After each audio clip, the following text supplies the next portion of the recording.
if Senate Republicans go ahead and confirm Justice Barrett, there has been talk about ending the filibuster or even packing the court, adding to the 9 justices there. You call this a distraction by the president, but in fact, it wasn't brought up by the president. It was brought up by some of your Democratic colleagues in the Congress. So my question to you is, you have refused in the past to talk about it. Are you willing to tell the American people tonight whether or not you will support either ending the filibuster or packing the court? Whatever position I take on that, that'll become the issue. The issue is the American people should speak. You should go out and vote. You're in voting now. Vote and let your senators know how strongly you feel.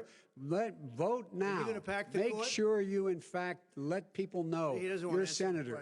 I'm not going to answer the question. Why wouldn't you answer that because question? the question is, the question is, Justice, the radical question, left. Will you shut up, man? Listen, who is on your list, Joe? Who's on your list? Right. Gentlemen, I think this we've is ended so this. He's going to pack the court. We're not going to give a list. We have ended this segment. We're going to move on to the second segment. That was really a productive segment, wasn't it?